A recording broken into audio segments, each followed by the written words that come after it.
Olá, sejam bem-vindos ao nosso encontro sobre comunicação e coronavírus, um panorama no Brasil e nos Estados Unidos. Esse é um evento realizado pelo Programa de Pós-Graduação em Comunicação da Universidade Municipal de São Caetano do Sul, a USCS. Meu nome é Thiago Pássaro, sou jornalista, especialista em gestão de conteúdo da comunicação, mestre em comunicação pela USCS e hoje farei a mediação dessa conversa. Para darmos início, então, gostaria de apresentar os nossos convidados de hoje. Professora doutora Eliana Martins Marcolino é bacharel em jornalismo pela Faculdades Integradas São Pedro, possui mestrado e doutorado em comunicação social pela Universidade Metodista de São Paulo, estágio de doutorado na Universidade de Havana, em Cuba, é professora da Universidade Vale do Rio Doce, Univale, e atualmente colaboradora da Culture Agents Initiative, em parceria com a professora Doris Summer, da Universidade de Harvard, nos Estados Unidos. Professora Eliana, muito obrigado por aceitar o nosso convite. Ok, Thiago, eu que agradeço vocês pelo convite. Vamos agora ao professor doutor Arquimedes Pessoni, é bacharel, mestre e doutor em comunicação social pela Universidade Metodista de São Paulo, possui estágio de pós-doutoramento em medicina pela Faculdade de Medicina do ABC e é docente dos mestrados profissionais em inovação na comunicação de interesse público e inovação no ensino de saúde, ambos da USP. Professor Arquimedes, também agradeço sua participação e principalmente por organizar esse encontro. Obrigado, Thiago, e muito obrigado e feliz em rever a Eliana. Claro que é distância, né? Mas hoje é dia do abraço, né? Recebam vocês dois o meu abraço virtual e vamos tocar o barco, falar de corona, que é o que mais se fala ultimamente, né? Com certeza. Obrigado, viu? Bom, como a nossa conversa ela tem um viés internacional, gostaria de ouvir de vocês, primeiramente, como é que está sendo feita a comunicação governamental nos Estados Unidos e no Brasil? Primeiro, a gente precisa levar em conta que os dois países possuem sistemas de saúde distintos, que interferem diretamente na comunicação que é feita pelos governos. Vamos começar com a professora Eliana, então. Professora, como é que está sendo feita a comunicação realizada pelo governo norte-americano? Pois é, Thiago. Lamentavelmente, as notícias não são alentadoras. Nós temos aqui um cenário da comunicação um tanto preocupante. Nós temos acompanhado aqui nos Estados Unidos, primeiro, né, ao se falar no sistema de saúde norte-americano, trata-se de um sistema de saúde que é muito fragmentado, é bem diferente do que acontece no Brasil. Então, não existe um Ministério da Saúde para alinhar uma estratégia de comunicação que possa ser distribuída por todo o país.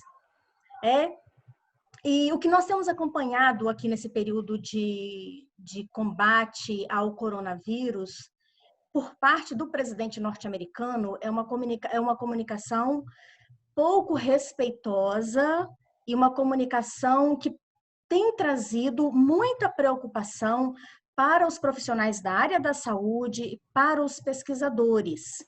E para as pessoas que têm muito comprometimento social com a vida, com o ser humano.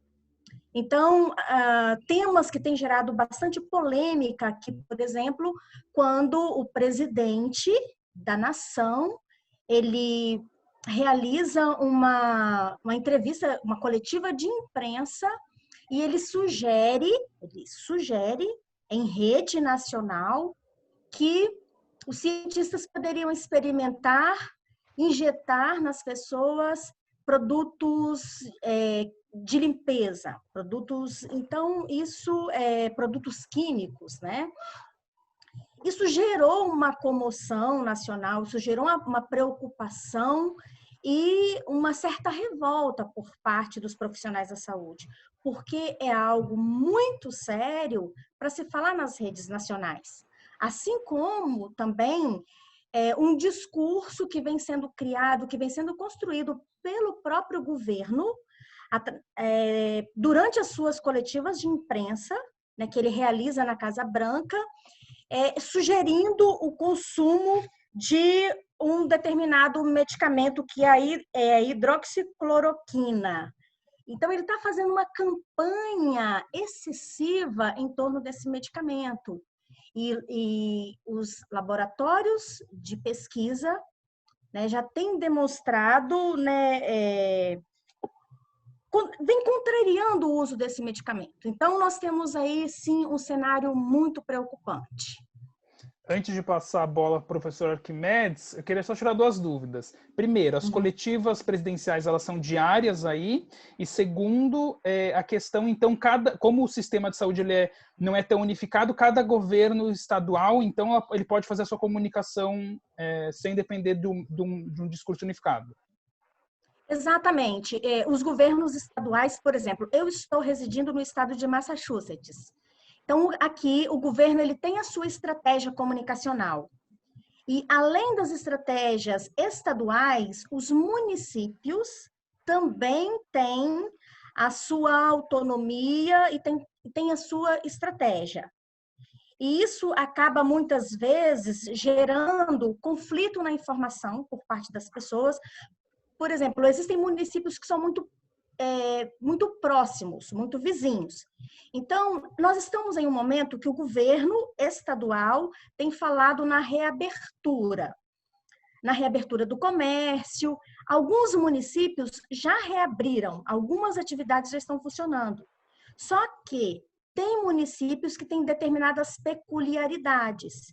E aí o prefeito prefere recuar e não reabrir. Por exemplo, restaurantes, bares. Então, salões de beleza, o que acontece? Clientes de um município, ele acaba migrando para outro. Vamos imaginar aí no ABC Paulista, em São Paulo. Quem mora em São Bernardo, aí em São Caetano não abriu. Então, começa este processo de emigração, né, das pessoas para consumirem serviços na cidade vizinha. Isso tem gerado uma certa preocupação também por parte dos pesquisadores e profissionais da saúde. E as coletivas são diárias também do presidente? As coletivas praticamente diárias, às vezes ele convoca, mas ele declarou que iria parar de falar, e aí tem um conflito com a mídia, que o presidente ele declara esse conflito com a mídia, porque eu falo uma coisa e a mídia distorce o que eu digo, então eu vou parar de falar. Então, anunciou que vai parar de falar, mas de vez em quando, sim, tem uma frequência de convocar essa coletiva para ele dar as suas declarações relacionadas ao coronavírus. Perfeito. Bom, professor Arquimedes, apesar da distância territorial, parece que a situação não é tão diferente aqui no Brasil, né? Por favor, faça os seus comentários iniciais. Então, eu fiquei me pensando se a Eliana ela está no Brasil, né? Porque, embora ela esteja lá, a gente tem um ogro no poder, né? Dos dois lados, aparentemente, né? Enquanto o seu pede para tomar injeção de desinfetante, acho que foi isso, né? Foi a tradução que veio para cá, né? Desinfetante aqui, mesmo. O nosso fala que pobre toma tubaína e rico toma cloroquina, né? E gozado, ambos têm um interesse tão grande nessa droga, literalmente falando droga, que eu me pergunto qual o interesse econômico que tem por trás disso. Porque reza a lenda que aqui até o exército havia fabricado uma quantidade, tinha que desovar e tal. Então eu fico assim, alguém está ganhando, levando grana, porque por que tem que tomar esse remédio, gente? Mas enfim, pode tomar, não me incomoda. Cada um toma o que quer, toma chá de qualquer coisa, né? As pessoas enlouquecem coletivamente, né? Mas você falando aí das coletivas, ele briga com a imprensa, que tem todo dia a coletiva na beira da cerca lá, que tem uma claque que fica falando coisas, brigando com jornalistas. Aí eu também fico perguntando por que os nossos coleguinhas não têm um pouco de auto-respeito consigo mesmo e deixam de ir, entendeu? Simplesmente a gente vai lá para apanhar, não vai. Então, quando o cara começar a falar para ninguém, aí vai ficar reclamando. Só que tanto o teu presidente, aí teu, eu digo porque você está aí morando aí, né? Quanto o nosso aqui, eles atuam muito na rede social, né? Os twitters do Trump e os twitters do Bolsonaro são assim, sempre se dão pauta, né? Porque eles pecam pelo caos mesmo, eles querem... E estão na mídia todo dia. Então, às vezes, assim, falem mal, mas falem de mim, eles estão expostos, né? Eles não têm... só o fato dele falar que não vai falar, já é pauta. Ele não vai falar. Mas por que ele não fala? Nem que fale bobagem, mas fale, né? Enfim. Então, assim... a lógica é que a gente tem uma vantagem, me parece, em relação aos Estados Unidos, porque uma vez que não foi aprovado no governo Obama e o SUS americano, né, o Obamacare, né, a gente tem um SUS que segurou toda a onda aqui no Brasil, né, que pobre não fica sem atendimento, e nem estrangeiro, e nem, né? Aí me parece que os americanos não é bem isso aí que funciona, né? Parece que no money, no funny, né? Não sei, depois você pode dizer como é que é.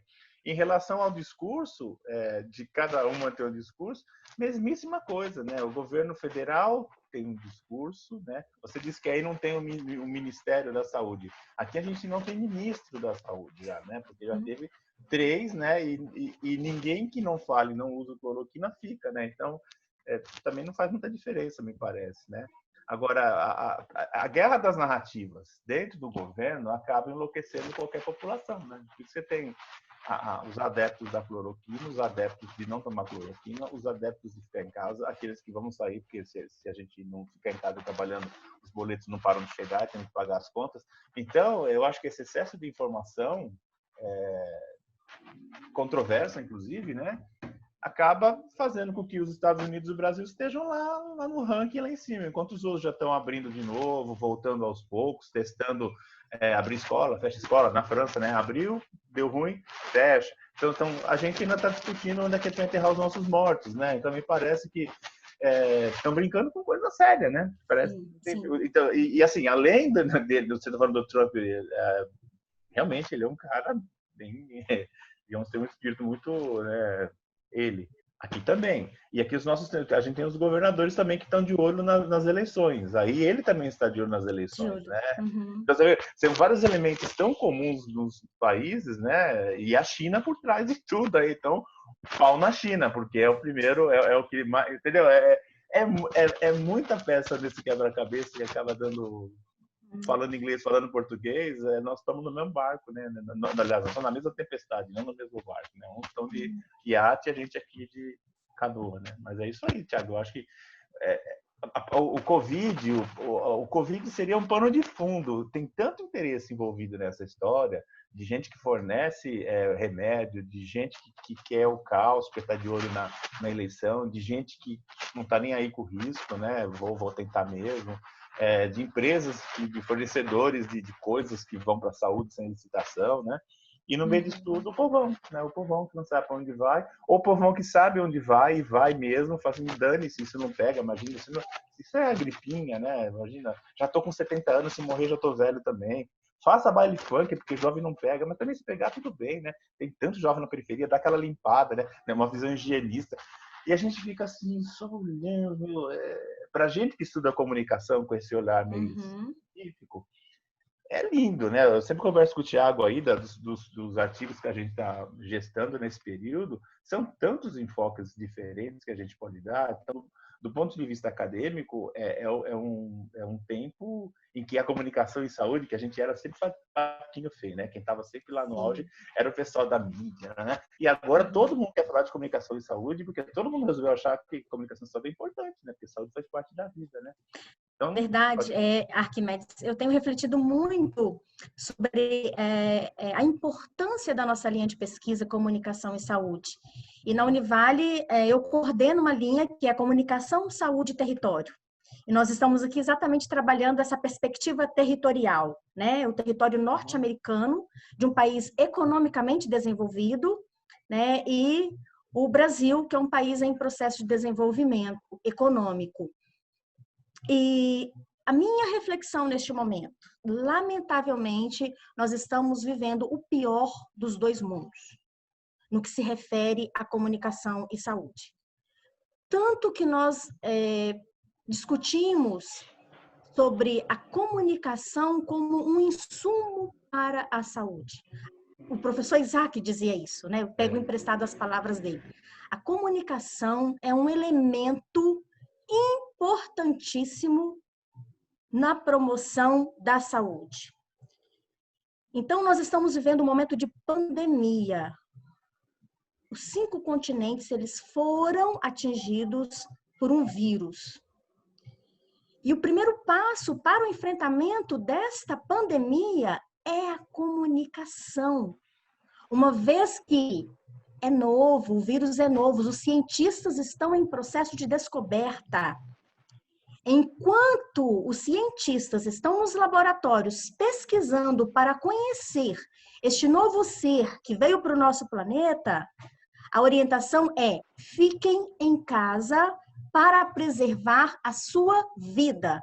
Nós estamos tratando de algo que é extremamente relevante. É a vida e a morte. É a vida e a morte. A comunicação, ela tem um potencial imenso para construir ou para destruir.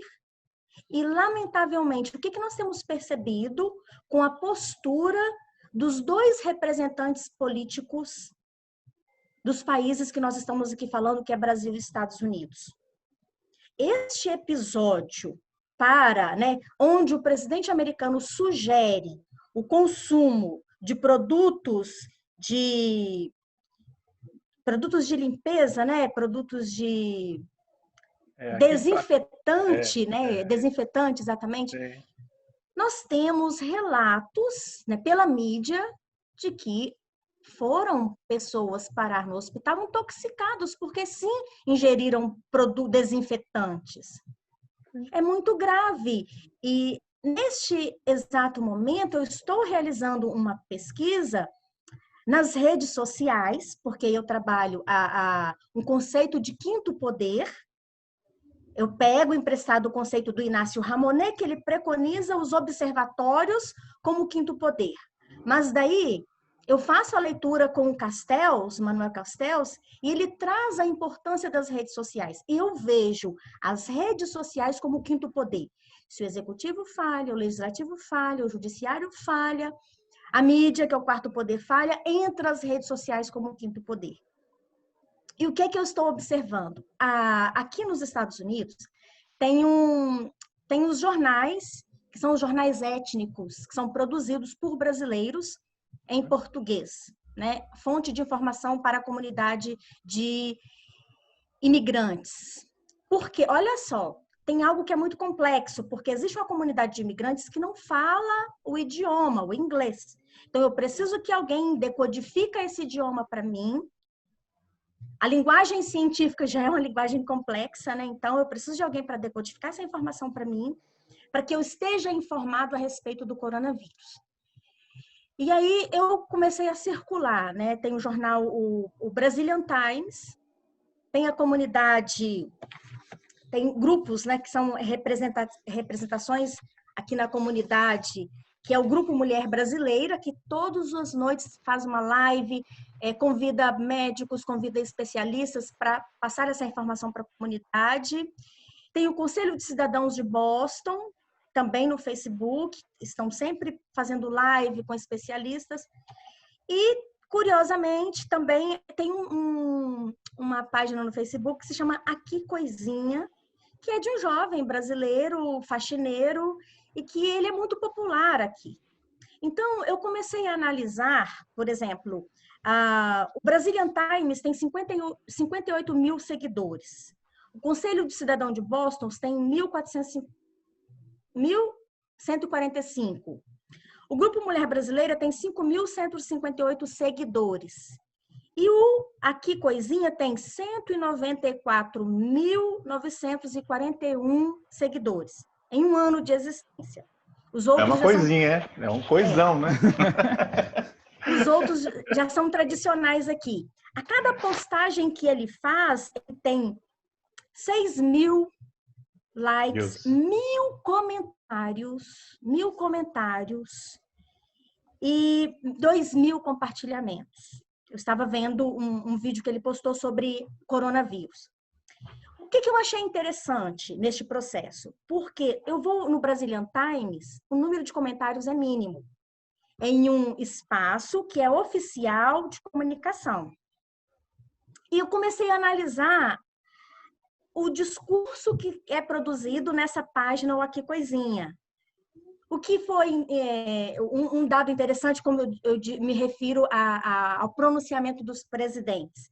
Aí a fala do personagem, né, o responsável pelo canal, ele fala: gente, vamos trabalhar com a perspectiva positiva, não vamos ficar postando nas redes sociais notícias, tragédias. Então, vamos trabalhar com a perspectiva positiva. E dentre esses 1.000 comentários, alguém fala: é assim mesmo que o nosso presidente brasileiro faz. ele tem uma perspectiva positiva e nós devemos seguir o seu exemplo. Então, assim, tem vários comentários, esse me chamou muita atenção. Então, se o representante da nação, ele fala alguma coisa, isso é muito preocupante. Uhum. Com certeza. Arquimedes. Professor Arquimedes, como a professora Eliana ressaltou, há uma questão muito importante nesse sentido da comunicação para imigrantes, né? E como a gente ressaltou aqui, se o SUS é para todos, eu queria perguntar para você, ele está sendo inclusivo com essa população nesse período de coronavírus? Você tem observado alguma coisa aqui no Brasil nesse sentido? Do ponto de vista do SUS, eu não vejo nenhuma campanha direcionada a público específico, né? Ele, claro, se você for lá, você vai ser atendido, ponto, né? O que está ficando muito preocupado aqui, não sei se a Eliana até está acompanhando por lá, a gente está tendo alguns, assim, repentes de xenofobia, né? Como o governo resolveu liberar R$600 para ajudar o pessoal que não tem renda nenhuma, né? Que o pessoal que estava na informalidade, a gente já teve 2 assassinatos de pessoas acho que um angolano, se não me engano, porque ele pegou, ele tem direito, ele trabalha, está registrado, o rapaz era frentista, inclusive, né? E aí um brasileiro ficou muito ferrado, falou, não, por que você tem essa? Você está invadindo o meu país, né? Isso veio na minha cabeça num comentário que o Trump fez, né, em relação aos brasileiros, que ele não quer essa gente aqui contaminando os americanos. Até coloquei isso para a menina, estava tentando visto americano para poder ir para o Canadá. Eu falei, se eu puder ir direto para o Canadá, não quero mais para os Estados Unidos, porque eu vou contaminar, eu sou essa gente, né? Então, assim, aquilo que às vezes a pandemia, né, ela acaba botando para cima algo que estava lá, o pior e o melhor das pessoas, né? Então, no caso do pior. Agora, o SUS, eu acho que ele é extremamente ele é acolhedor, né? Eu vejo que ele não vai deixar você de atender você. Vídeos venezuelanos lá em cima, né? Na questão do Roraima. O que tem hoje, eles não estão vindo mais para cá porque a demanda não dá conta, mas os que lá estão sendo atendidos, até onde eu sei. Agora, o que o Thiago falou é verdade. Eu não conheço campanhas exclusivas para em outro idioma, por exemplo, né? Deveria ter, né? Aliás, eu fico imaginando, a gente que fala inglês, quando vai para os Estados Unidos ou a qualquer país da Europa, a gente se vira, né? Eu fiquei na República Tcheca e me virei porque estava tudo em inglês, embora eles falem tcheco. Agora, no Brasil, não é assim que funciona. A gente tem português, male, né? Se o cara vem aqui dos Estados Unidos e só fala só inglês, ele dança, ele não sabe de nada. Como é que eu vou falar para ele algum procedimento do SUS? Imagina, as pessoas não falam o idioma. Então, assim, vai pelo idioma, vai pelo perfil cultural.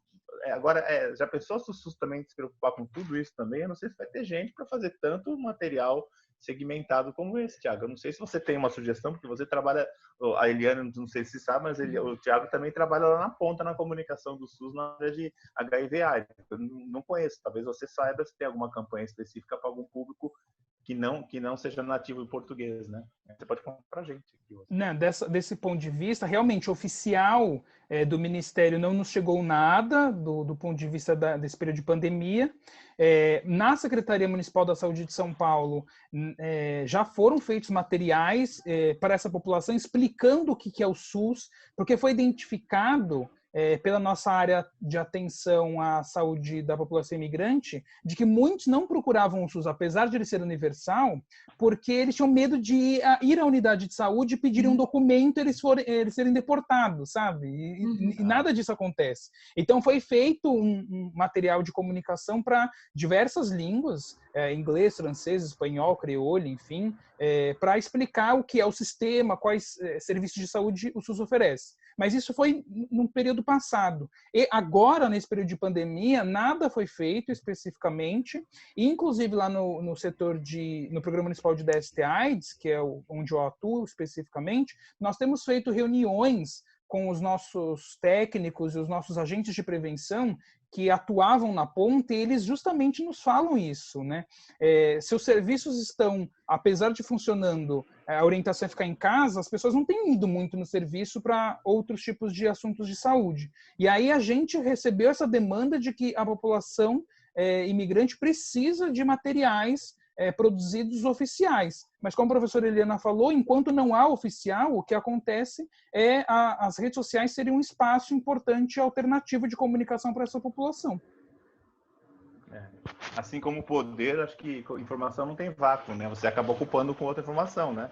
E também eu acho uma ilusão, não sei se a Eliana pode até fazer esse parâmetro, sei lá. Eu acho que até acompanhei ontem, eu estava falando com o Thiago, a gente acompanhou, aconteceu aqui pelo Facebook, né? No Facebook de um jornal regional aqui, um debate entre os 3 secretários de comunicação, do A, do B e do C, André, Bernardo e Caetano, né? Uhum. E aí ela acabou falando uma coisa que eu já sacava que era bem por aí, né? A de São Bernardo, me parece, falou que naquela região que é da represa ali, o meio de comunicação mais efetivo foi o carro de som, né? A gente aqui no bairro, eu escuto, eu moro no 6º andar e eu escuto o carro de som falando, olha, o prefeito pede para vocês, porque o nosso prefeito pegou o Covid e ficou internado, né, de São Bernardo. Uhum. Então, olha, fique em casa, tal. E assim, eu ouço mesmo não querendo, né? Então, assim, não adianta às vezes a gente pensa tudo no digital, né? Vou fazer um perfil, um live, ok, live. Live hoje é, né, qualquer live, uma geladeira, tem live para tudo, né? A Anitta falando live, então, mas live para quem, né? Atinge quem, na verdade. Agora, esse povo menos instruído, com pouca conexão, mais analógico, ele tem que também ser informado de alguma forma. Não pode ir na igreja mais. Então, às vezes a pastoral da saúde ou as próprias igrejas evangélicas davam uma ajudinha, né, para o poder público, conscientizando, né? Hoje nem isso mais, porque está tudo fechado. Então, de alguma forma, vai ter que ouvir só o Datena falar, sabe? É complicado, né? Então, tem que ter algumas outras formas oficiais para se comunicar. E aqui o carro de som, que a gente sempre falou, eu odeio carro de som, né? Eu não voto em nenhum candidato que fala que use carro de som, por exemplo, né? Vereador, nada, né? Que eu acho um desrespeito. Mas nesse momento é o que tem hoje, né? E é extremamente efetivo, né? Então, não sei se aí vocês, nos Estados Unidos, como é que funciona a comunicação não digital, né? Como é que funciona? Curiosidade. Eu recebi aqui na minha casa um folder informativo, dando as orientações no período que começou a quarentena. Então, né, pedindo para que ficássemos em casa e também eu recebo muitas informações por parte da escola pública. O meu filho está na escola pública. E daí as aulas a não pararam escola, aí. ela é um espaço assim muito importante para a comunicação, principalmente para informar a comunidade onde encontrar alimentos. Então, sempre com muita preocupação com as crianças. Assim, a primeira semana que entrou em quarentena, os ônibus escolares vão até os pontos, entrega o café da manhã para as crianças, né? Quem tem a necessidade, quem precisa faz o cadastro, a escola leva. Com relação às aulas, a material escolar, se você precisa de internet, se precisa de tecnologia, computador, por exemplo, meu filho recebeu um iPad, com vários programas e tudo na mesma semana. Eles levam a casa da criança. Então, assim, a escola tem mandado mensagens por um aplicativo que nós temos, um aplicativo de comunicação direta com o professor, e o diretor da escola, eles escreveram cartas para o meu filho, escreveu um manual e mandou aqui para casa. Meu filho recebeu umas 5 cartas dos professores da escola. E o tempo todo falando, espero que vocês estejam seguros, se precisar de alguma coisa, e coloca a lista dos endereços onde a comunidade pode encontrar cestas de alimentos. Se precisar de assistência médica, por exemplo, o meu filho, ele tem assistência médica regular, a clínica onde ele faz o acompanhamento dele, né, onde ele vai, telefonou para saber se estávamos bem, se estávamos precisando de alimento. Então, tem essa comunicação aqui. Eu tenho sentido uma certa segurança, né? Então, apesar, né, da comunicação do presidente não está sendo tão efetiva, mas assim, eu percebo uma atenção muito especial por parte da escola, e as igrejas também têm feito um trabalho de divulgar, mandando entregar folders, né? A maior preocupação, porque a comunidade migrante, ela tem uma série de preocupações. Uma delas, né, é a alimentação, precisa sobreviver. Estão na linha de frente aí dos serviços que são essenciais. Então, muitos, mesmo sabendo do perigo, estão trabalhando porque precisam trabalhar. E muitos indocumentados, né, o governo federal ele liberou uma ajuda de custo, mas somente para quem tem documentos. Os indocumentados, eles são invisíveis, eles não existem para a comunidade, embora isso seja público e notório, mas o governo, ele ignora. Então, existe um medo de passar fome, né? O que é que eu vou fazer se eu não for trabalhar? Então, um número muito grande de pessoas infectadas, os imigrantes, é pela necessidade que eles têm para saírem, para continuar o trabalho, porque tem medo. O Tiago falou, o medo do imigrante aí no Brasil de ir ao posto de saúde e ser deportado, aqui nos Estados Unidos é a mesma coisa. Ele tem medo de chegar lá e ser deportado, passar as informações, e o medo da conta que vem depois. Porque o sistema aqui, mesmo que o governo ele forneça um serviço que seja, entre aspas, gratuito, não é totalmente gratuito. Algo o cidadão ele tem que pagar. E, às vezes, a conta é muito alta. E aí, a pessoa com medo dessa conta, quanto é que eu vou pagar por isso? Eu prefiro não ir. Então, tem um relato de uma house clean, ela, né, uma faxineira, ela sabia que todos na família que ela trabalha estavam infectados. Mas, mesmo assim, ela foi trabalhar.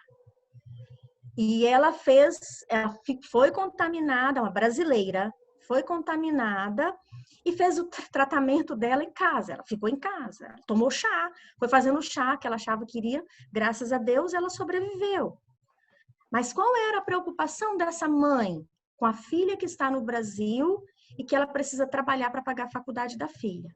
Então, esses são muitos dramas, são muitas preocupações que o imigrante tem aqui, né? Perfeito.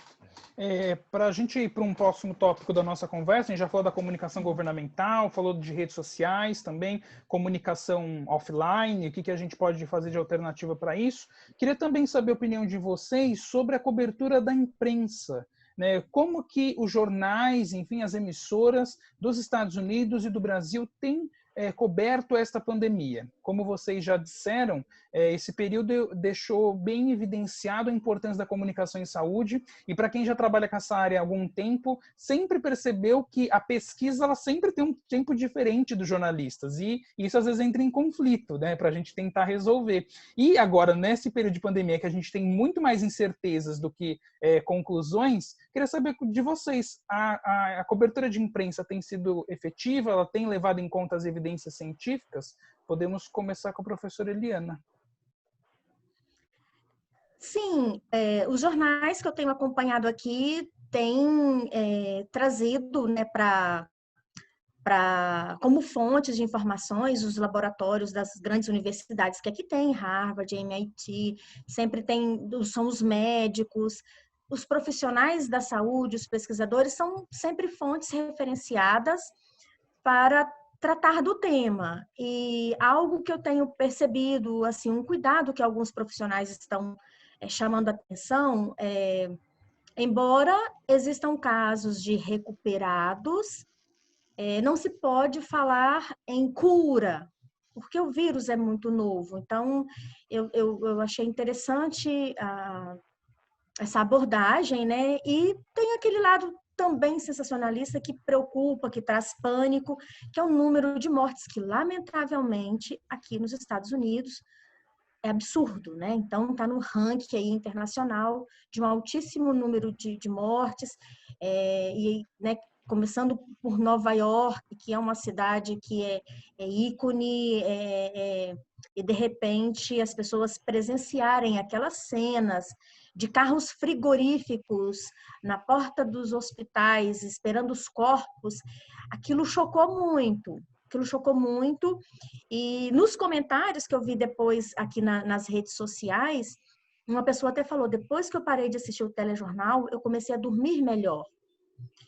Então, realmente, às vezes, assusta muito, está trazendo uma série de prejuízos psicológicos para as pessoas, que é a questão da depressão, o medo, né? Muito medo. Depressão, síndrome do pânico. E interessante análise nas redes sociais, porque ninguém perguntou às pessoas o que elas estão achando da comunicação. Espontaneamente, 1000 pessoas foram lá e colocaram seus comentários. E aí, relacionado aos meios de comunicação, eu tenho ouvido isso: para de assistir o telejornal, porque você vai pirar, vai ficar doido se continuar a ver essas mensagens, porque chega a informação da Itália, tantas pessoas morrendo, né? O mundo inteiro nesse processo, é uma guerra não declarada.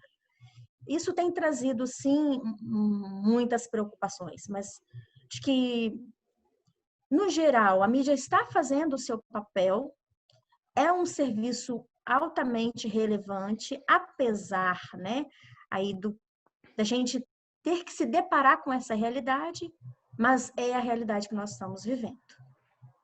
Perfeito. E Arquimedes, e aqui no Brasil, como você tem visto a cobertura da imprensa?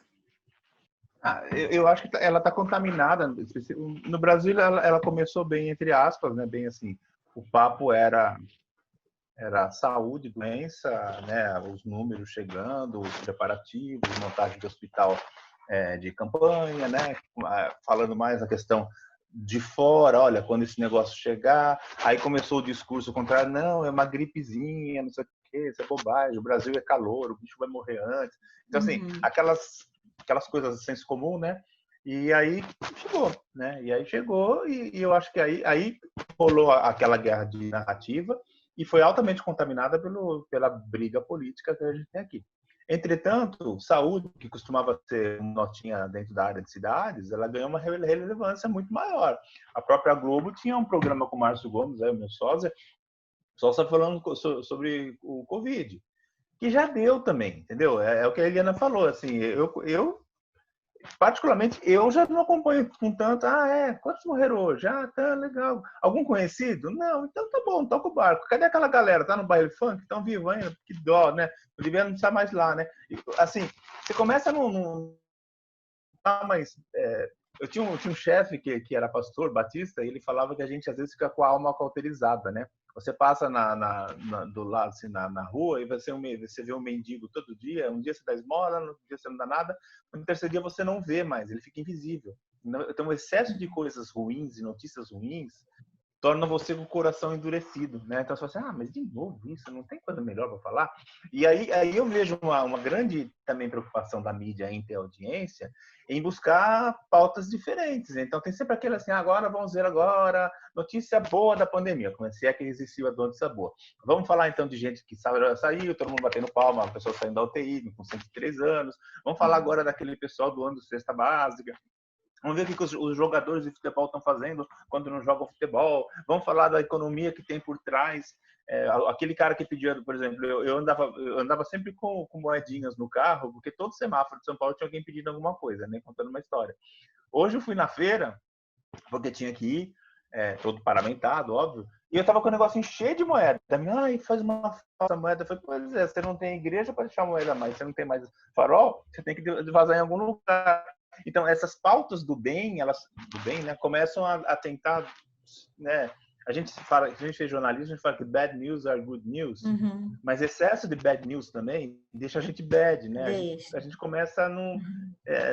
não sei você, eu estava lendo um texto que, na verdade, a gente está vivendo um luto coletivo, né? A gente sempre viveu processo de luto na vida, mas eles eram individualizados.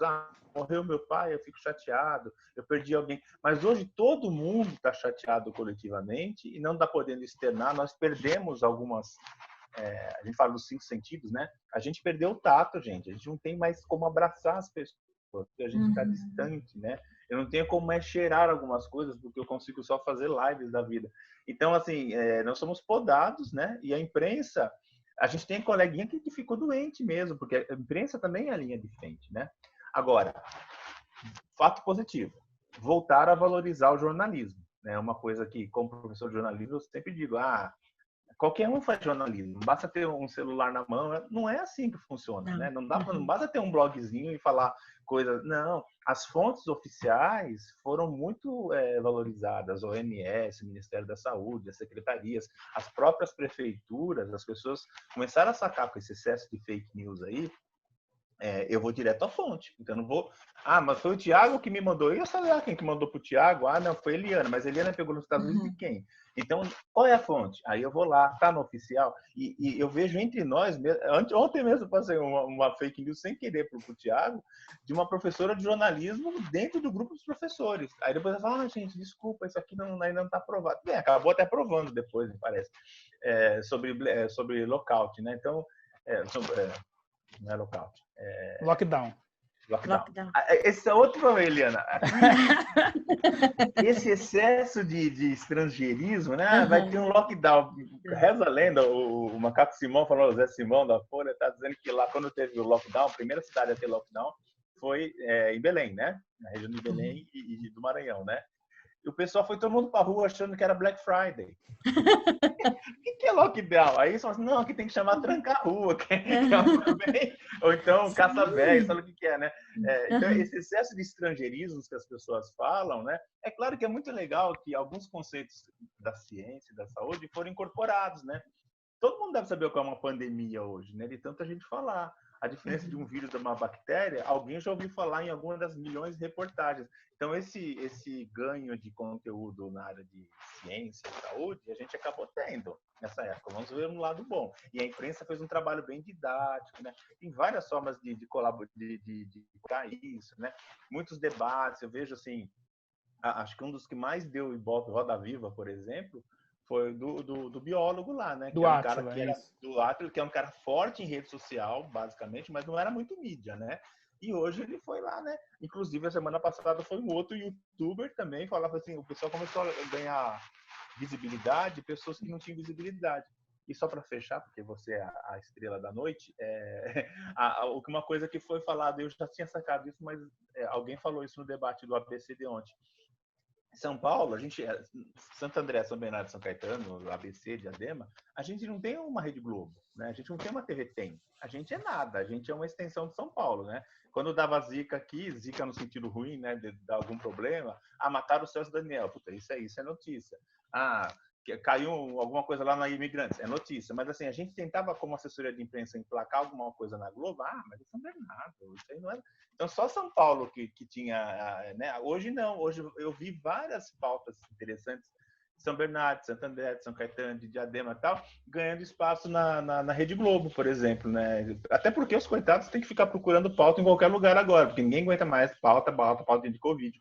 Então, assim, ganhamos algum tipo de relevância, o local virou regional, que virou estadual, virou mundial.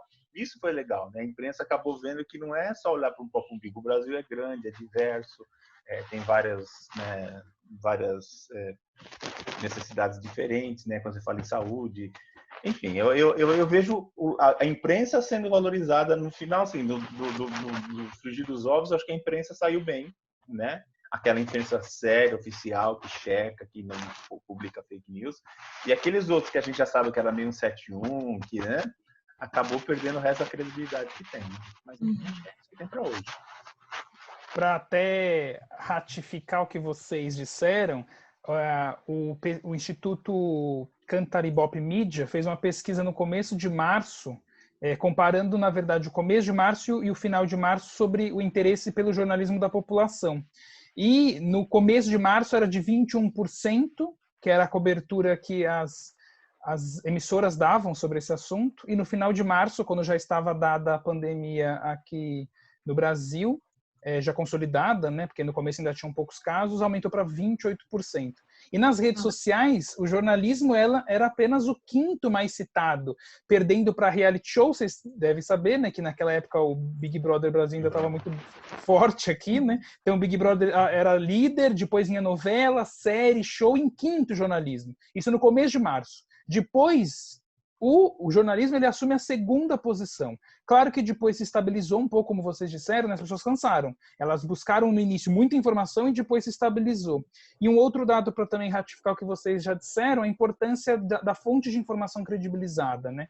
Nessa conversa que eu e Arquimedes assistimos ontem sobre as prefeituras aqui do ABC, todas as secretarias de comunicação disseram que nesse período de pandemia o volume de demandas e de interação nas redes sociais das prefeituras aumentaram, porque as pessoas querem saber informações oficiais, né? Claro que antes disso, não que as prefeituras não fossem, né, fontes oficiais, mas não tinha tanta credibilidade, né? É uma crise política no país, né? Então, pouco se procurava informações oficiais da prefeitura, às vezes era mais fácil acreditar o que o meu vizinho, o que o meu amigo mandava. E agora a gente ouve uma procura maior e que eles debateram, né, nessa conversa do ABC, que como legado é que a gente continue procurando as fontes oficiais de informação, sempre levando em conta o interesse público. E ainda nesse tema de imprensa, eu queria também saber uma opinião de vocês, que eu ouvi alguns colegas comunicadores que cobrem saúde, dizendo que quando a gente não tem evidência científica, o jornalista não deve levar em conta aquele princípio que a gente aprende ainda na graduação de ouvir os dois lados. Não tem que ficar dando voz para aquelas pessoas que não levam em conta a ciência. Sabe aquele negócio? Tem que ouvir os dois lados. Então vamos dar voz para aquelas pessoas que também não acreditam nisso. A mesma coisa aconteceu na questão da Terra plana, enfim, e outros assuntos. O que vocês acham disso? O jornalismo ele tem que dar voz para quando a ciência não tem uma comprovação? O que você acha, Eliane? Não sei não, viu? Eu acho que às vezes você, como diz o Karnal, você acaba batendo o tambor para maluco, né? Você bota... Mas eu quero saber o que a Anitta fala sobre Covid, mas qual é a qualificação que ela tem para falar? Ela pode falar sobre show, sobre cantar, é o que ela faz muito bem, né? Agora, eu não sei não, né? Por outro lado, eu acho que a gente não pode ter aquele discurso elitista. Só dá entrevista quem tem currículo Lattes. Bom, tem muita gente, a gente sabe, né? Saber popular, né? Pessoas que estão lá na frente, as benzedoras, pessoas, que eu acho que eles têm o que falar, né? Mas a gente tem que tomar cuidado sobre o que falar, né? Às vezes as pessoas acabam cravando que determinada coisa é boa ou ruim, mas vão para o senso comum, né? Não tem nada assim. Então, sempre você tem que relativizar a fala, o discurso da pessoa, dizendo, olha, não há.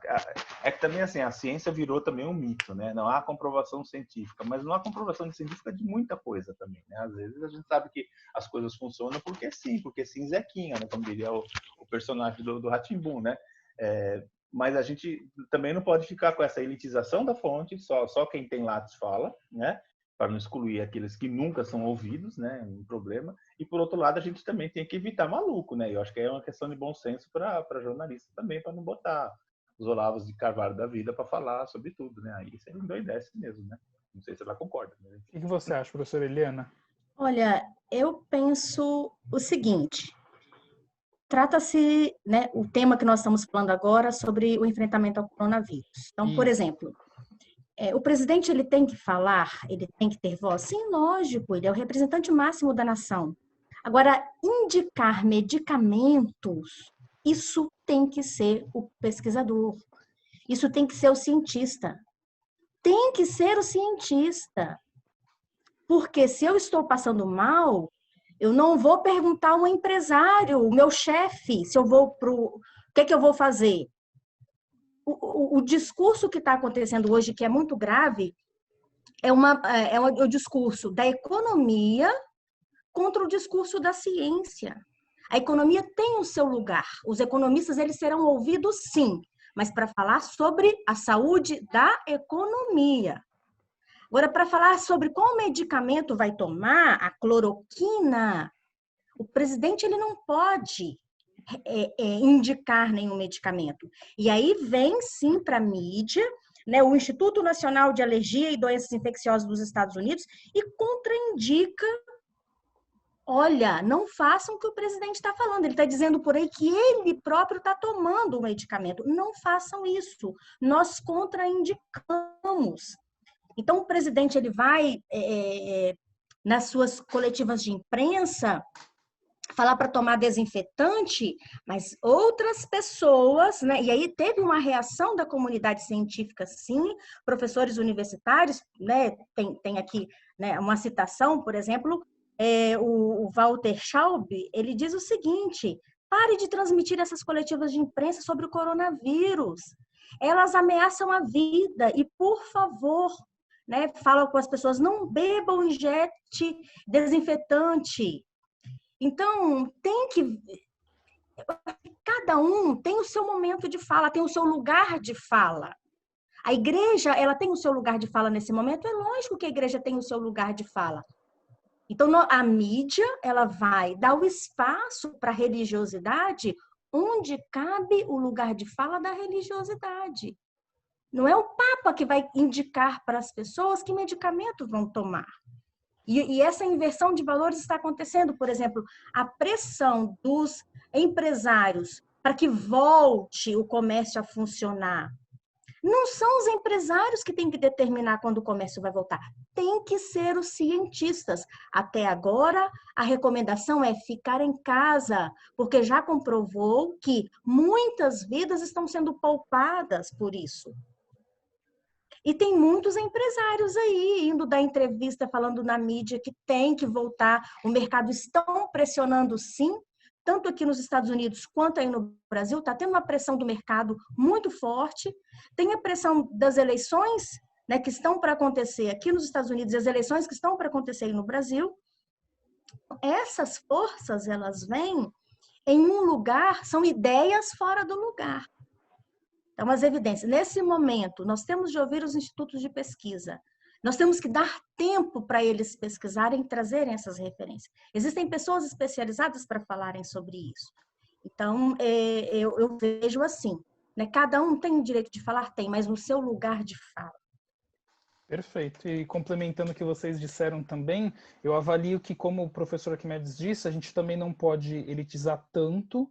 Por outro lado, a gente não, às vezes na prática jornalística, né, na correria, às vezes a gente fala assim, vou entrevistar o médico do meu pai, o meu primo conhece o médico, enfim. Nesse momento a gente tem que ouvir aquelas pessoas que estudaram, enfim, esse tema de pandemia, a gente tem que levar o jornalismo cada vez mais a sério. Para a gente, então, para a nossa reta final desse nosso bate-papo, que está tão interessante, a gente falou, então, aqui nessa conversa sobre a comunicação governamental, falamos da importância dos nossos líderes de nação, representando toda essa comunicação e influenciando os hábitos da população. A gente falou da importância das redes sociais, das estratégias que acontecem fora desses ambientes digitais, mas sim em ações offline, poderia chamar assim.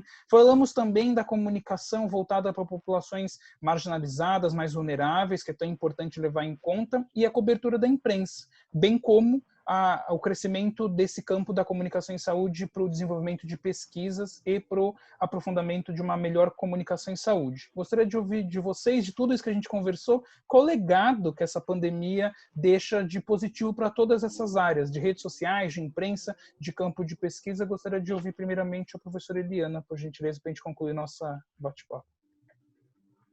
Qual o legado? A gente sempre aprende nos momentos, como diz a Elisa Lucinda, né? Tempos difíceis existem para aperfeiçoar o aprendiz. Então,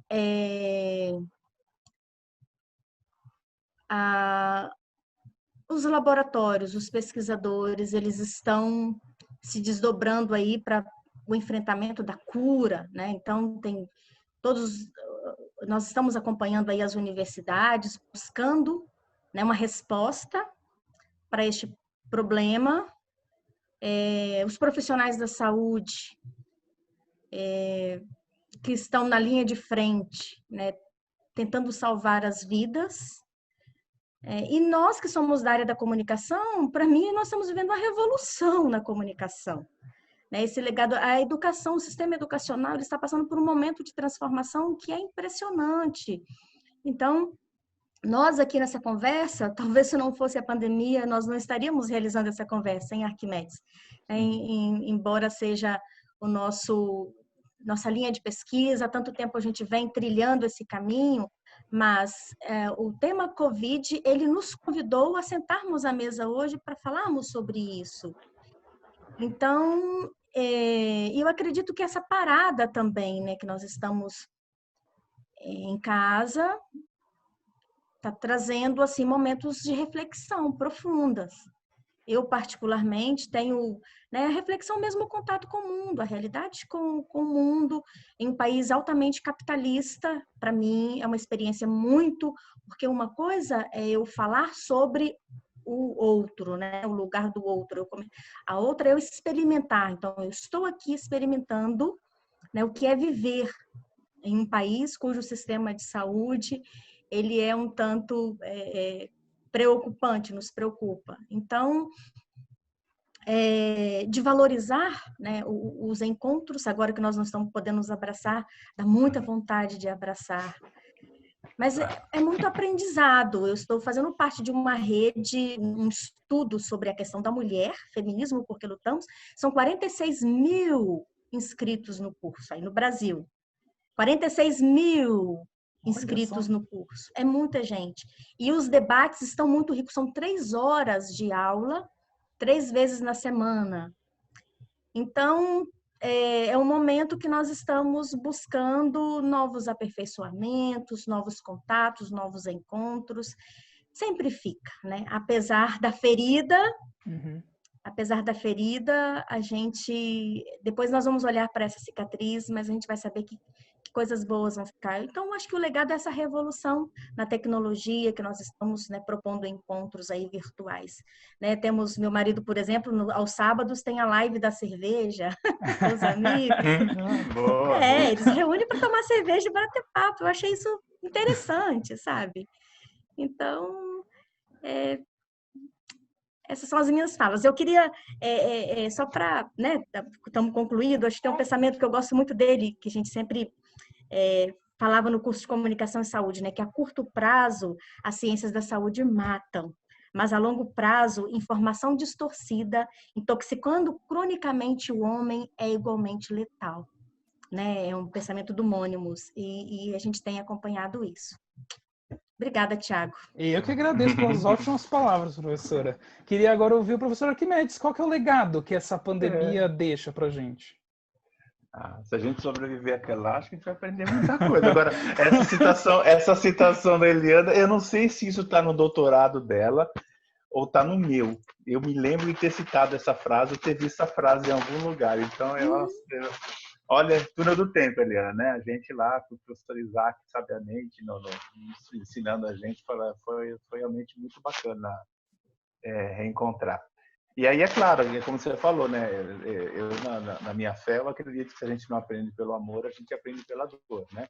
Então, foram os tempos, está sendo, né? Estão sendo tempos muito doloridos para as pessoas, né?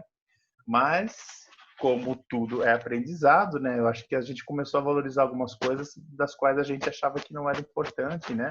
Ou estava no piloto automático, ou eu não tenho tempo para ver isso agora, onde eu vejo quando aposentar, né? Ou quando parar. E a gente começou a falar, não, né? Essa doença que é extremamente democrática, e eu acho que ela deu muito mídia porque ela começou a matar gente rica primeiro, né? A gente que viajava de avião, gente que ia para a Europa, né? Gente branca, né? Então, começou com eles, né? E está chegando na periferia. Então, assim, ela não vai escolher se você é pobre ou rico. Me parece que o presidente do Santander, se eu não me engano, morreu de Covid e dinheiro não lhe faltava. Então, assim, me parece que a gente começa a repensar valores, né? Você pode ter tudo, mas você não é nada, na verdade, né? E um bichinho invisível, que não é bicho, estou falando bicho para ser popular mesmo, né? Algo invisível vem do nada e fala, acabou, cara, deu para você, já era. Então, assim, e eu perdi muito amigo, tava no Thiago, né, repensando, né? Eu já estava no processo de repensar carreira, hora de parar, hora de fazer outras coisas que não cabem no lápis mais, né? Infelizmente, por sinal. Não, assim, mas eu tenho que deixar lugar para os mais novos que estão sedentos aí para trabalhar. A gente já tem muita dor no corpo, né, para poder dar conta de outras coisas, né? Mas a gente acaba vendo que você acaba deixando muita coisa para amanhã e às vezes não, quase sempre você não tem certeza se tem um amanhã, né? Muitos colegas ficaram nessa batalha e não fizeram aquilo que eles achavam que era importante, né? E a gente valoriza muito publicar, participar de evento, tal. Mas, né, vai todo mundo, né? Tem um ditado que dizem que é italiano, mas já ouvi com referência chinês. O Cortella costuma falar isso nas palestras dele. Fala assim que ao fim do jogo de xadrez, o rei e o peão vão para a mesma caixa, né? Mesmo tabuleiro. Então, esse negócio começou a repensar. E o legado pandemia, desgraça, costuma apressar processo. Ele não muda, ele apressa. Então, por exemplo, a questão do EAD, né? Eu nunca tinha dado uma aula à distância. E hoje eu tô muito cômodo dando aula no Google, que é o nosso Google Classroom, né? Eu boto lá meus alunos de quarta-feira da graduação, de mestrado na segunda-feira, e tá muito bom. Eu não preciso sair da minha casa, eu não pego frio, eu não passo medo. Para eles está ótimo, para eles. Então, assim, não que vá substituir, porque é o tal da afetividade. A gente quer falar com o outro cruzado, né? Eu quero lá encher o saco dos alunos de perto, né? Eles sentem essa carência, já falaram isso. Professor, é muito legal a aula à distância, mas a gente quer estar do lado de alguém, cutucar, fazer conversa paralela, mostrar o celular, né? Eu acho que, por exemplo, o ensino digital, ele veio para ficar como atividade complementar ao olho no olho. Isso não tem volta. Vão sacar que os cursos serão híbridos a partir de agora. Metade faz na sala de aula e metade o professor alimentando por fora. Não vai ter. A importância de gente invisível que a gente não dava, né? Então, o coletor de lixo, os atendentes de enfermagem, o carinha que vem trazer a pizza para você, né? A gente sabe que todo mundo é importante hoje. Então, você vê muitas ações de gratidão, né? Eu não estou saindo na janela para bater palmas para o pessoal da limpeza. A gente fez muito isso com o pessoal da saúde, né? Mas, assim, valorizar o outro, independente se você é doutor, pós-doutor e o cara é semi-analfabeto. É todo mundo igual. E não adianta eu estar bem se ele não estiver bem. Uhum. Entendeu? Não adianta eu morar numa casa que tem água encanada, tal, se o outro não tem, porque o outro vai se contaminar e vai me contaminar também. Então, todo mundo tem que estar bem para que o mundo siga adiante. Eu só espero que esse choque, né, que a gente tenha dado aí contra o nosso gosto, né, uma força maior permitiu, a gente realmente aprenda, né? Me parece que algumas pessoas aparentemente não aprendem de jeito nenhum. Isso me deixa muito... Mas vai ser um divisor de águas daqui para frente. Como será o novo novo? E o novo novo não engasguei, eu falei mesmo, né? O novo novo. Eu não sei, mas com certeza será diferente. Eu espero que seja melhor, embora eu acho que a gente vai perder muito aquilo que era muito comum do brasileiro, né? A afetividade, né? O italiano, né? Você vai para a Itália, só tem de beijo, de abraço, lá são 3 beijos, eu também me confundi. Mas, enfim, essa coisa a gente acaba, acho que vai mudar um pouco de comportamento, né? Vai ser uma releitura de cenário, mas foi importante, mas o momento agora é o fique em casa e saia vivo dessa, porque a brincadeira não acabou, o bicho está lá fora ainda, né? Vou pegar a gente. Né? Com certeza.